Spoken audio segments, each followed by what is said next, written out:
कई media channel उसे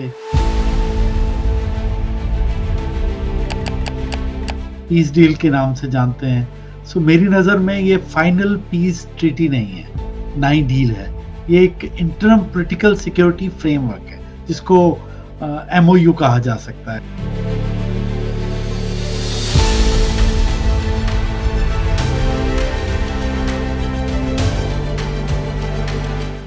India का मुझे लगता है कि सिग्नेटरी बनना उचित भी नहीं था। जो इंडिया ने रोल निभाया इसमें, पर्टिकुलर वेस्ट एशिया क्राइसिस में, डी एस्केलेशन होना चाहिए। जो भारत के लोग दूसरे खाड़ी देशों में या इन देशों में रह रहे हैं, उनकी सेफ्टी सिक्योरिटी भारत के लिए सर्वोपरि थी। और तीसरा, भारत ने ये कहा कि ट्रेड नहीं रुकना चाहिए। क्या आपको लगता है कि ईरान सही में हारा है?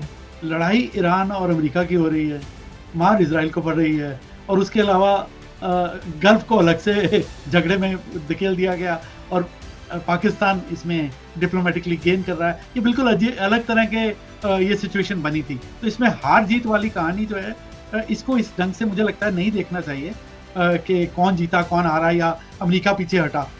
लार्जली अमेरिका को इस ढंग से देखा जा रहा था, उसकी परसेप्शन ये बन गई थी कि जैसे वेनेजुएला को कुछ घंटों में इन्होंने ग्रैब कर लिया था, तो ईरान को भी ओवरनाइट इंस्टेंट कॉफी की तरह कर लेंगे। वैसा हुआ नहीं कि मैक्रोन ने जब प्राइम मिनिस्टर वापस आ रहे थे तो वो हिंदी में उन्हें फेयरवेल कर रहे हैं, फिर वो फेयरवेल बाद में वो वायरल भी हो रही है। दैट शोज कि आप जब किसी की भाषा को अपनाते हैं तो उसके दिल तक पहुंचना चाहते हैं। I think what you said कि एक ये रहता है ना कि वो सीधा आप you reach the persons heart, but by this way they also reach the common people of the country. India को इग्नोर नहीं किया जा सकता कहीं पे भी, चाहे G7 अगर इंडिया ना भी होता तो मेजर ग्लोबल डिस्कशन में G7 के अलावा, मतलब G7 हो या कोई भी हो, जितनी भी मेजर ग्लोबल डिस्कशन है उसमें भारत रेलेवेंट स्टेक होल्डर है। इसमें कोई दो राय नहीं है। भारत की या प्राइम मिनिस्टर मोदी की प्रेजेंस जो है वो कई क्षेत्रों में इम्पॉर्टेंट है। जब G20 भारत में हुआ था, it was India who has taken up the issue of global south. उनको पता है कि अगर वो कोई टेक्नोलॉजी डेवलप करते हैं और भारत उसको स्केल अप करता है, तो भारत के जो मित्र देश हैं उसमें ग्लोबल साउथ बहुत बड़े हैं, तो ग्लोबल साउथ की मार्केट भी उनको मिलती है। अभी के लिए जो कुछ हुआ, चाहे वो MOU हुए या इंडिया US टॉक्स हुई हैं, ये सारी अभी पॉजिटिव साइन है। एंड फिंगर क्रॉस्ड कि अगले 60 दिन के अंदर इसका एक इम्प्लीमेंटेशन नजर आए इन बातों का।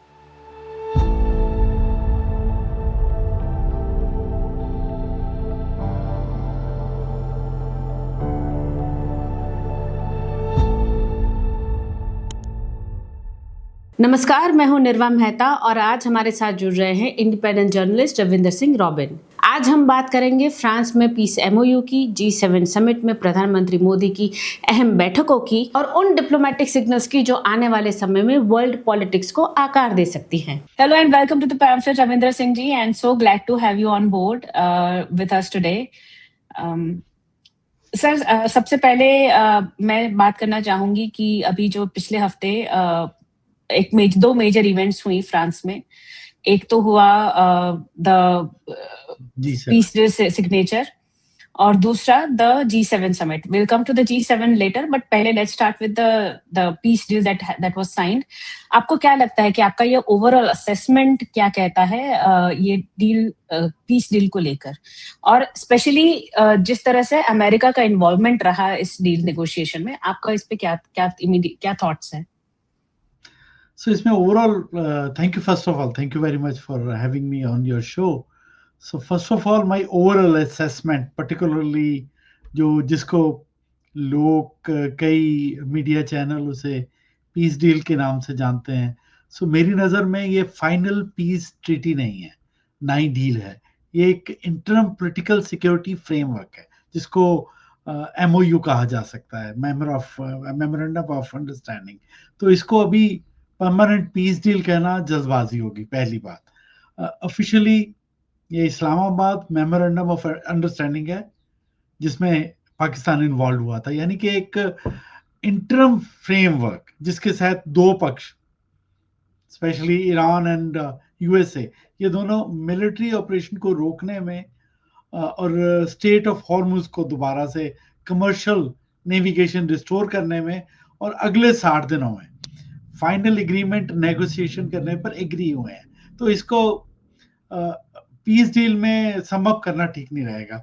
तो अभी इसको थोड़ा सा टाइम लगेगा। इसको अगर मैं कहूँ कि 3 वर्ड्स में खत्म करना चाहूँ इसको, तो it's a cease fire, it's a framework and it's opportunity.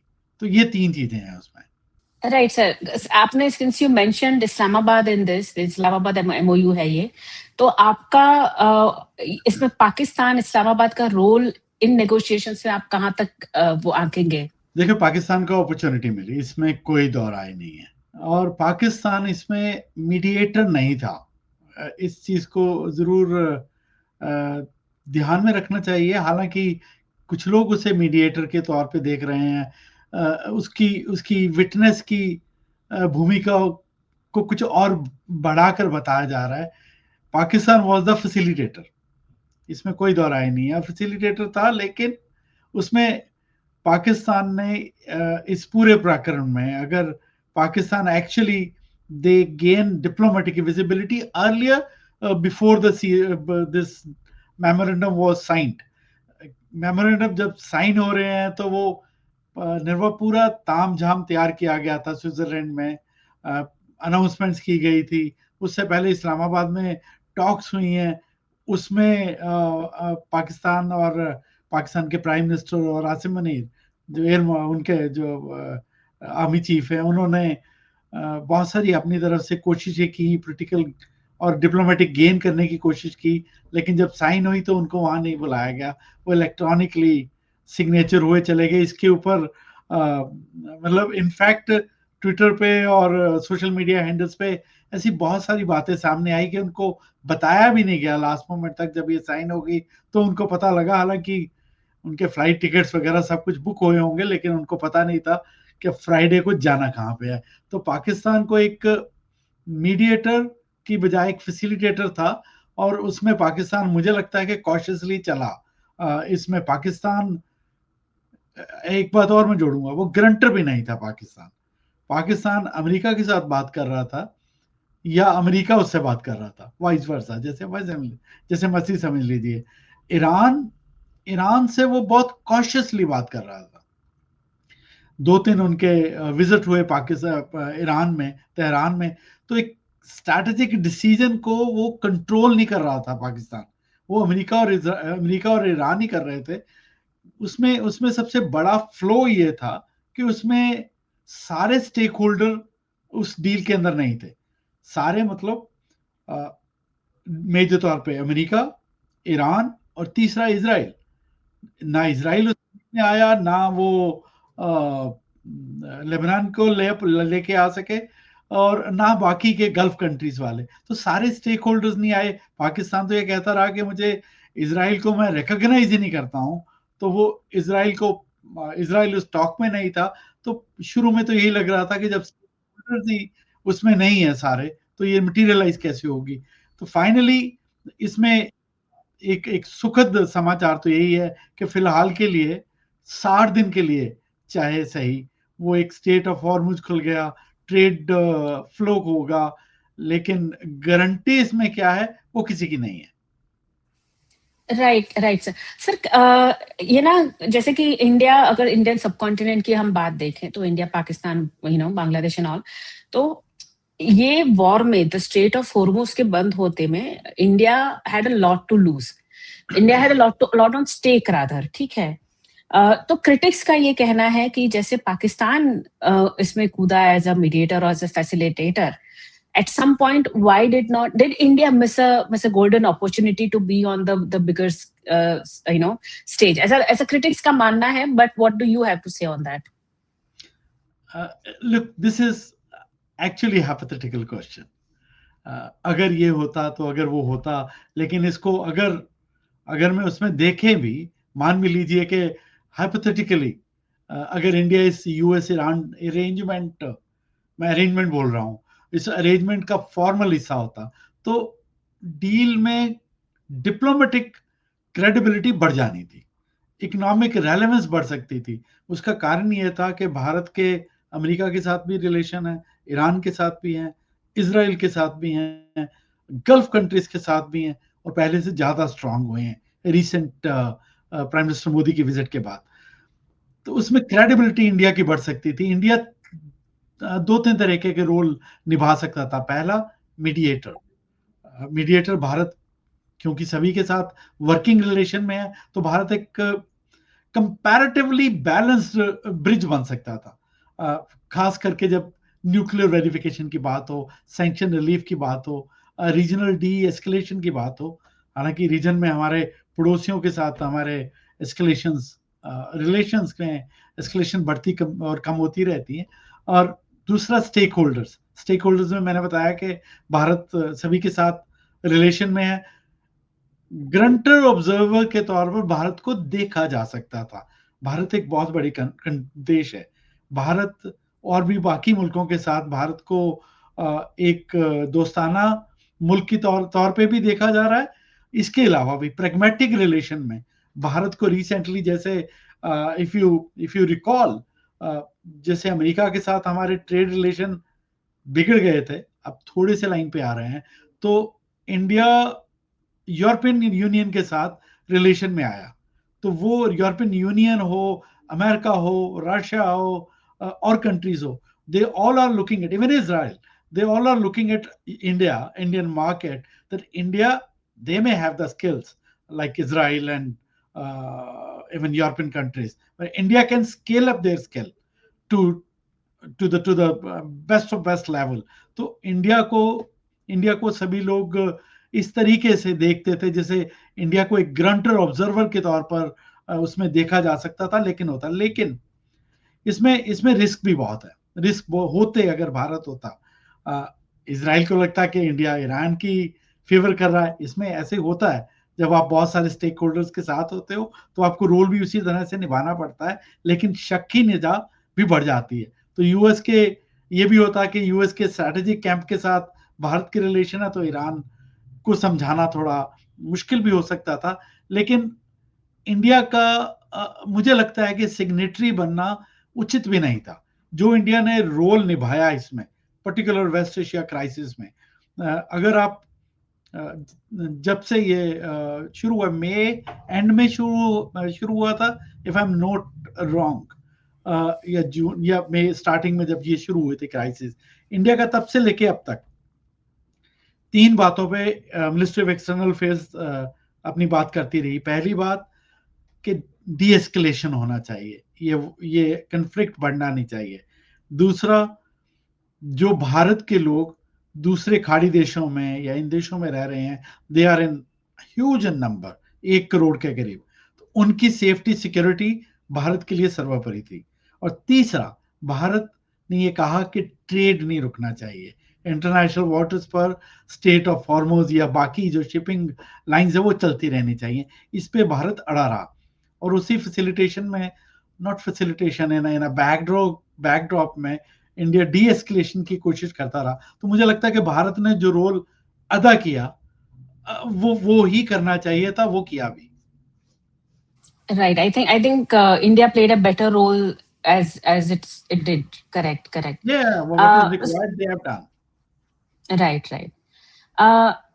But so ये जो MOU sign हुआ उसमें obviously there were parts where कि ईरान को $300 billion भी दिए जाएंगे for reconstruction package and all those discussion has been taking place. But not just the monetary aspect. ठीक है, do you think if you were to say it objectively, क्या आपको लगता है कि ईरान सही में हारा है, या is this मतलब वॉर अगर हो रही है, जीत हार कहीं अगर देखें तो has Iran really lost here?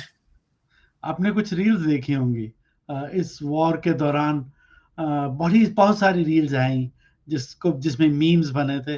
मुझे याद है एक आया जिसमें एक रील थी, तो वो उसको इस पूरे कन्फ्लिक्ट को इस ढंग से, मजाहिया ढंग से डिपिक्ट कर रहे थे कि लड़ाई ईरान और अमेरिका की हो रही है, मार इजराइल को पड़ रही है, और उसके अलावा गल्फ को अलग से झगड़े में धकेल दिया गया, और पाकिस्तान इसमें डिप्लोमेटिकली गेन कर रहा है। ये बिल्कुल अलग तरह के ये सिचुएशन बनी थी। तो इसमें हार जीत वाली कहानी जो है, इसको इस ढंग से मुझे लगता है नहीं देखना चाहिए कि कौन जीता कौन हारा या अमेरिका पीछे हटा।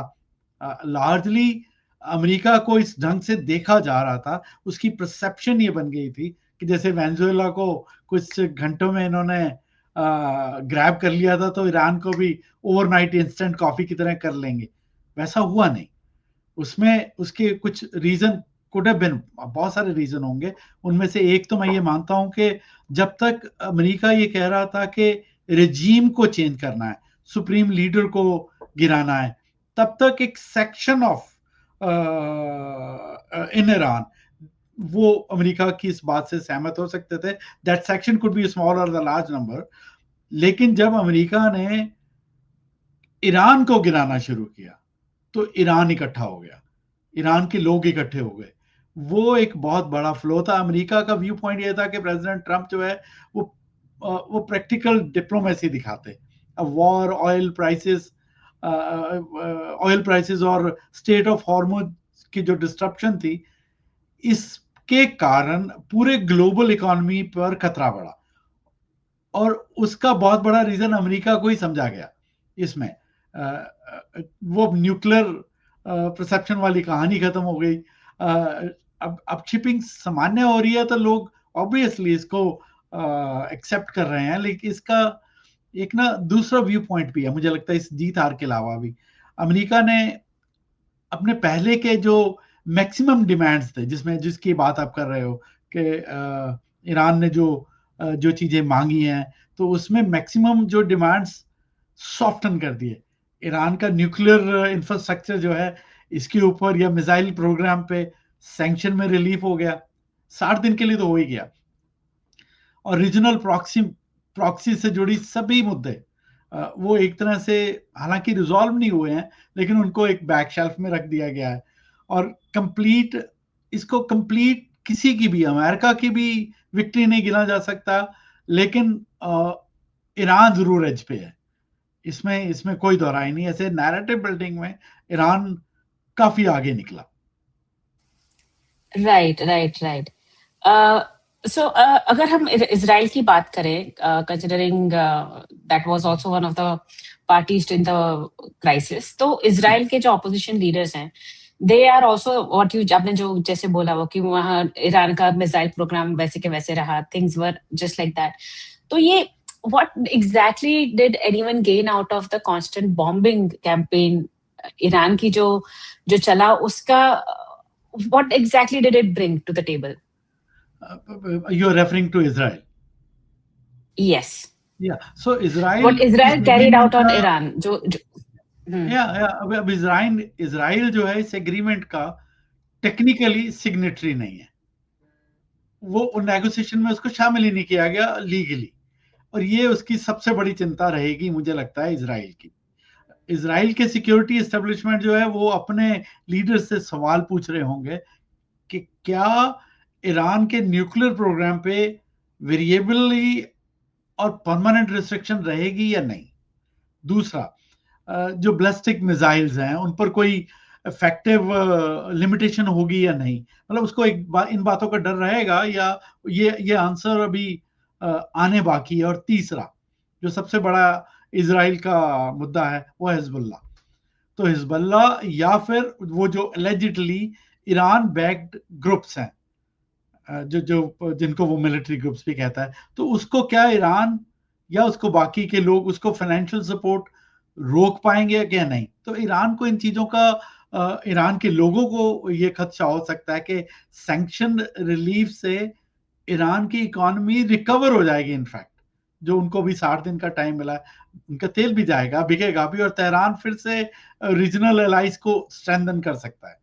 ये इजराइल सोच सकता है। और खासतौर पे लेबनान में हिजबुल्लाह वाले मुद्दे पे इजराइल को डायरेक्ट सिक्योरिटी कंसर्न है। तो इजराइल की जो सिक्योरिटी लेजिटिमेट कंसर्न है वो जो इजराइल के हैं, लेकिन रीजनल सिक्योरिटी केवल मैं समझता हूं कि जो मिलिट्री स्ट्राइक से सस्टेनेबल नहीं हो पाएगी। तो ईरान को न्यूक्लियर ट्रांसपेरेंसी चाहिए, सॉरी, ईरान जो चाहता है कि मुझे न्यूक्लियर ट्रांसपेरेंसी मिल जाए, और इजराइल जो है वो रिस्ट्रेन करना चाहता है। तो अब दोनों को इस बात को भी डील करना बाकी है। तो प्रॉबेबली ये 60 दिनों में इन्हीं बातों पे ही डिस्कशन होगी। और अमेरिका ने रिसेंटली जिस तरीके से इजराइल के खिलाफ एक स्ट्रॉन्ग बयान भी दिए थे रिसेंटली बिफोर द डील, एक तरह से उसको मीडिया में या सोशल मीडिया में डांट डपट के तौर पर देखा गया। तो अभी इसमें काफी सारे फ्लोज हैं, जिसपे इसीलिए इस एमओयू में अभी गारंटर कोई नहीं है। Right right. And one last question before we move on to G7, ये जो कंसिडरिंग इसराइल और लेबनान की ही बात हो रही है, आपको क्या लगता है कि ये, बिकॉज ये तो मेमोरेंडम था, this was not really full and final sort of agreement in a way, तो आपको लगता है कि इसराइल जो लेबनान पे जो हो रहा है, जो उनका कांस्टेंट अटैक्स होते हैं वहां पे, रिटेलिएशन जो वो कहते हैं, do you think that will continue और you think that will come to a pause considering America might at some point put some pressure on Israel on that front? Nirva, ये कभी रुके ही नहीं थे। इवन जब ईरान और अमेरिका में आपसी मिसाइल एक्सचेंज भी हो रहे थे, तब भी ये नहीं रुके थे। जब सीज फायर भी अनाउंस हुआ था, if you remember, for few days, then it was extended for another few days, तब भी नहीं रुके थे। तब भी इजराइल और लेबनान में, हिजबुल्लाह में लगातार एक्सचेंज ऑफ फायर्स होते रहे थे।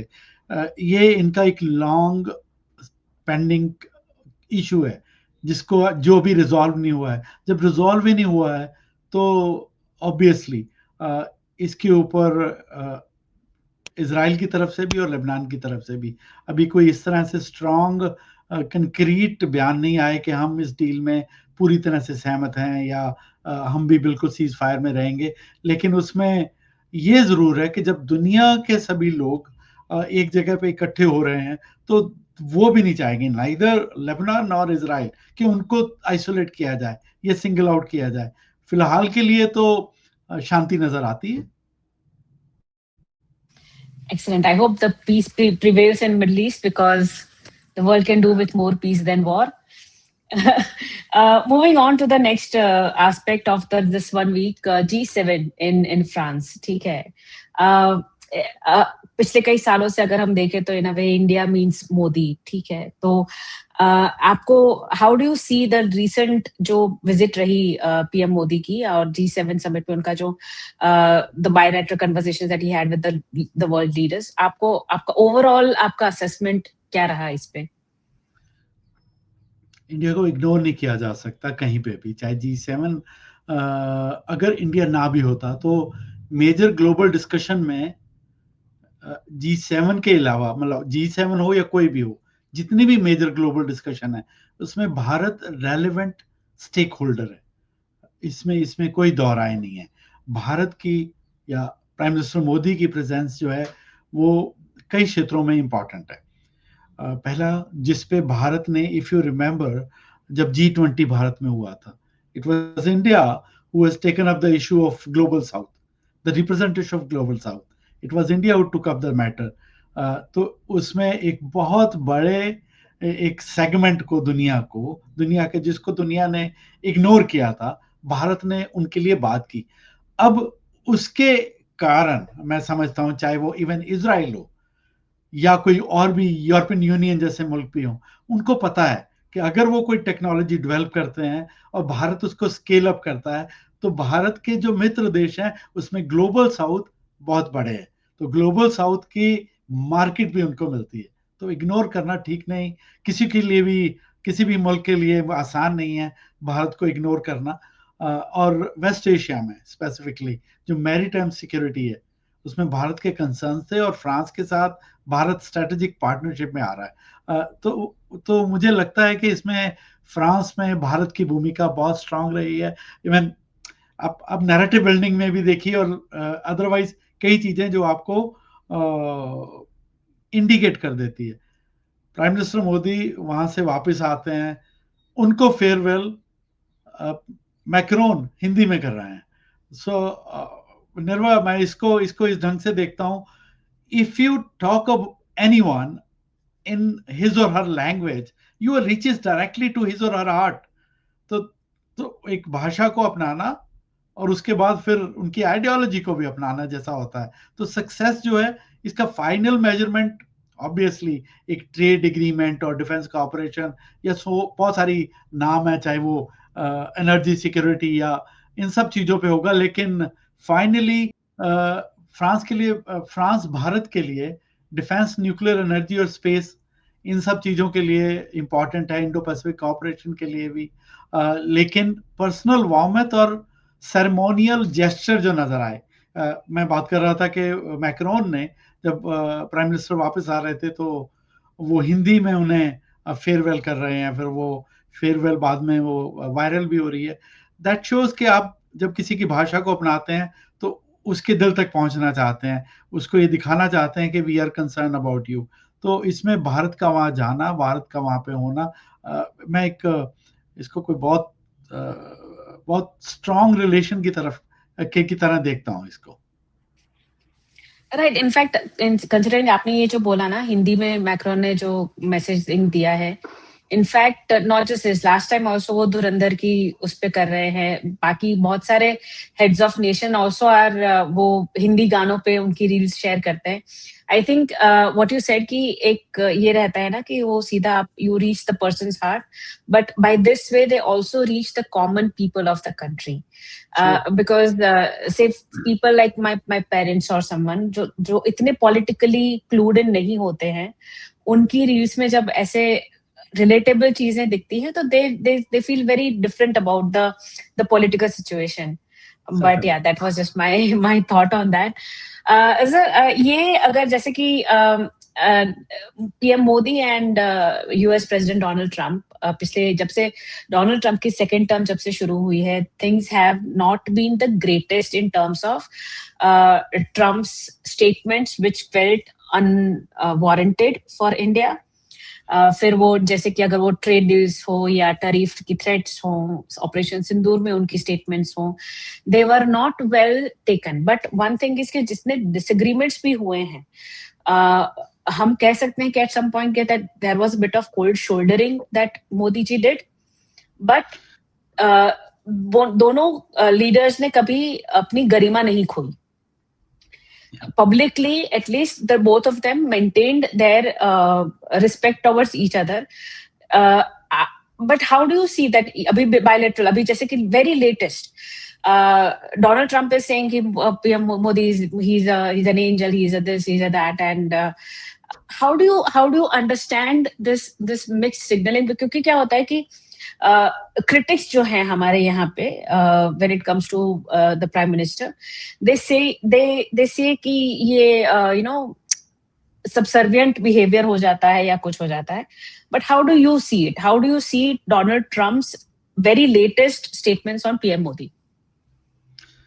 He is the president of United States of America, which is claiming that they are one of the strongest country in the world. हालांकि ईरान के मामले में वो थोड़ा सा क्लेम कम नजर आया. सो प्रेसिडेंट ट्रंप और प्राइम मिनिस्टर मोदी का G7 की साइड लाइन पे मिलना, आपने 2 वर्ड्स अक्सर प्रेसिडेंट ट्रंप के मुंह से सुने होंगे, वो है माय फ्रेंड मोदी.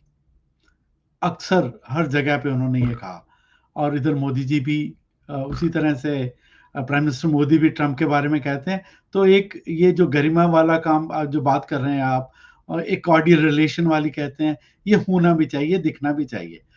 लेकिन स्पेसिफिकली जब देश की बातें होती हैं, जब 2 मुल्क आपस में बैठते हैं, जब वो बायलैटरल ट्रेड एग्रीमेंट पे बात करते हैं, डिफेंस पे बात करते हैं, स्ट्रैटेजिक टेक्नोलॉजीज पे बात करते हैं, एनर्जी कोऑपरेशन पे बात करते हैं, ये स्टेट ऑफ हॉर्मुज पे, इंडियन सी फेयरर्स की सिक्योरिटी की बात करते हैं, तब जो बात होती है वो नेशन इंटरेस्ट पे होती है. पर्सनल रिलेशन उसमें थोड़े से फायदा जरूर देते हैं, इसमें कोई दो राय नहीं है, लेकिन वो पर्सनल रिलेशन इसीलिए फायदा देते हैं कि आपके बहुत सारी बातों पे, इश्यूज पे जब सहमति नहीं है, तो इसका मतलब ये नहीं है कि आप चाय छोड़कर और खाना पीना छोड़ के उठ के टेबल से आ जाओगे. When you have cordial relation, you have talking term with other party, the talks going to be continue with the other one. तो इसमें ट्रंप और मोदी आपस में कॉर्डियल रिलेशन दिखा भी रहे हैं और हैं भी, लेकिन बहुत सारे इशू पे जो अनरिजॉल्व हैं उनको भी जब डिप्लोमेसी या डिप्लोमेट्स बैठते हैं या डिप्लोमेसी चलती है तो उसमें ये नहीं होता है कि आपके जो 4 इशू जिन पे आपकी सहमति नहीं बन रही है तो बाकी के भी 8 इशू छोड़ दोगे, ऐसा नहीं है. सो उन्होंने पहले उन इश्यूज पे बात की जिन पे वो राजी हैं, दोनों राजी हैं. उसके बाद जो मुश्किल इश्यूज हैं उनको कैसे रिजॉल्व करना है उस पर बातचीत होगी. तो उसमें भी अब ट्रंप ने इंडिकेट किया, प्रेसिडेंट ट्रंप ने, कि प्राइम मिनिस्टर मोदी बहुत अच्छे लोग हैं, दिखने में है, लेकिन वो हार्ड नेगोशिएटर है. इसका मतलब उन्हें पता है कि वो ऑब्वियसली वो अपने मुल्क की बात करेंगे, अपने नेशन इंटरेस्ट की बात करेंगे और इंडिया अपने नेशन इंटरेस्ट की बात करेगा. तो इस बात को समझते हैं, इसीलिए उन्होंने कहा कि वो हार्ड नेगोशिएटर हैं, कि दोनों वो अपने मुल्क के हित में, भारत अपने मुल्क के हित की बात करेगा, अमेरिका अपने मुल्क के हित की बात करेगा, लेकिन एक कंक्लूजन पे पहुंच जाएंगे जब आप नेगोशिएशन करते हैं. तो ये मीटिंग में एक फायदा तो ये जरूर हुआ है कि ऑपरेशन सिंदूर के बाद ये दोनों मिले हैं. उसके बाद इस दौरान भी कई बातें चली. हम लार्जली ये कहा जा रहा था कि खास तौर पे अमेरिका की अलाइनमेंट टुवर्ड्स पाकिस्तान रिसेंटली जो बढ़ी, उससे रिलेशन में थोड़ा सा डिफिकल्टी लगता था कि डिफिकल्ट है रिलेशन को दोबारा से मेंटेन करना, उसको करना. Everybody knows about India's relation with Pakistan. India का स्टैंड भी सबको मालूम है. इंडिया पाकिस्तान के लिए कह भी चुका है कि टेरर एंड ट्रेड और talks and trade can not go together. तो उसमें जब तक पाकिस्तान उस पर कुछ करके नहीं दिखाता है ग्राउंड पे, तब तक बातचीत नहीं बढ़ सकती है. तो उसमें अगर वो अमेरिका उनका साथ देता है या पाकिस्तान को ऐसे लगता है कि उसके पास वेस्टर्न कंट्रीज है, तो उसमें भारत का इस जियोपॉलिटिकल रिलेशन में, साउथ एशिया में अमेरिका के साथ रिलेशंस में ये इशू आ सकते हैं या आगे होंगे. लेकिन उसको इसका मतलब ये नहीं है कि हमारे अमेरिका के साथ बाकी रिलेशंस नहीं है. अगर आप सियाटल में जो हमारे कौंसल जनरल है प्रकाश गुप्ता, मैं उनके सियाटल जो हमारे कौंसल की ट्वीट देख रहा था, उसमें मैंगो सर्व हो रहे हैं, वहाँ के डिप्लोमेट्स वहाँ जा रहे हैं, सेनेटर्स जा रहे हैं, तो मैंगो डिप्लोमेसी भी कहीं ना कहीं पे हो रही है. तो ऐसा नहीं है कि रिलेशन बिगड़ गए हैं. रिलेशन कई जगह पे उतार चढ़ाव होता है, पर मोदी और ट्रंप का मिलना एक बड़ी न्यूज के तौर पर भी देखा गया. इसको एक सुखद मैं कहूंगा कि मीटिंग रही होगी ये वाली. Right. And finally concluding, how do you see in both the cases, ये वॉर एंड ये जो अंडरस्टैंडिंग मेमोरेंडम हुआ उसके संदर्भ में और G7 पर जो मोदी जी का जो वो था विजिट थी, दोनों के संदर्भ में what did India gain out of this too?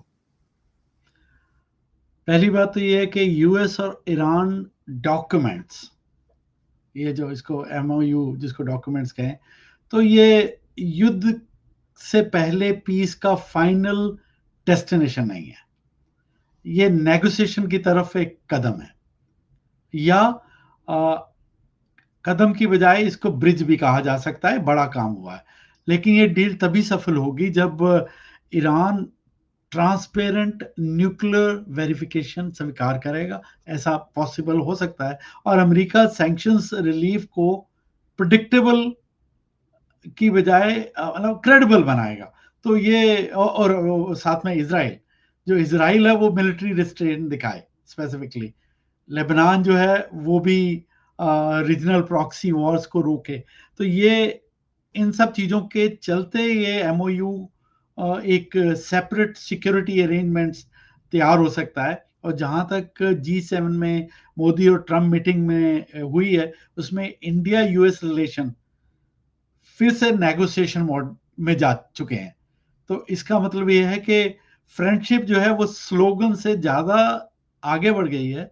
वो ट्रेड, एनर्जी और स्ट्रेटेजिक डिफरेंसेस का समाधान करने में उसमें मुझे लगता है एक कदम है। तो मेरी असेसमेंट ऐसे इसको मैं इसी ढंग से देखता हूं कि अभी के लिए जो कुछ हुआ, चाहे वो एमओयू हुए या ट्रंप की बात हुई, इंडिया यूएस टॉक्स हुई हैं, ये सारी अभी पॉजिटिव साइन है।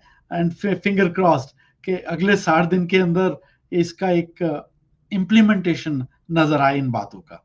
राइट। Excellent. ठीक है sir, that is it about the conversation, and thank you so much for joining us today. And yeah, hopefully I'll see you again on our show soon.